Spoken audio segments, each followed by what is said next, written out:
आफ्नो दिदीबहिनीहरू बामा तेरो आमाहरूको हेरेर अनि त्यसपछि कमेन्ट गर्के बोल मेरो आमाको त यति सेतो थियो मेरो बहिनीको त यति सेतो छ अनि यसको चाहिँ किन यस्तो कालो भनेर बोल्न सक्छ अनि कुनै गाडी चिल्लो गाडीहरूको यस्तो चिल्लो भयो भने धुवा फाल्ने चाहिँ कालो हुन्छ तेरो चाहिँ मान्छे तेरो चाहिँ धुलो चाहिँ कुन सेतो छ भिडियो बनाएर पठा मलाई कालो सोच कि सेतो छ भनेर म देखाइदिन्छु जसको फेस होइन त्यो बहिनीको अब कस्तो छ मैले त हेरेको छैन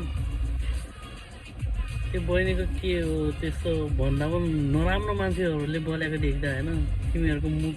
त्यो बहिनीको भन्दा पनि नराम्रो छ कि जस्तो लाग्छ बुझ्छस् नि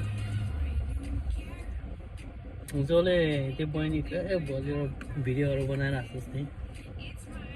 त्यो बहिनीको भन्दा पनि होइन तेरो फेस होइन तेरो मुख कोट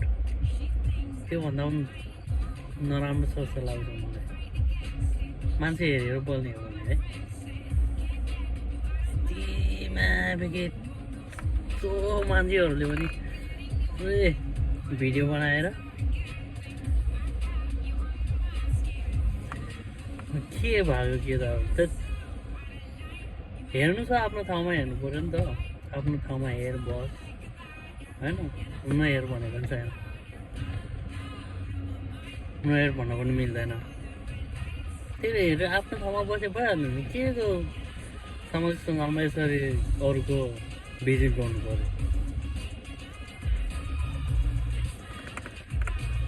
के बाँच्नु छ भने केही भन्नु छ भने तिनीहरू कमेन्टमा आइज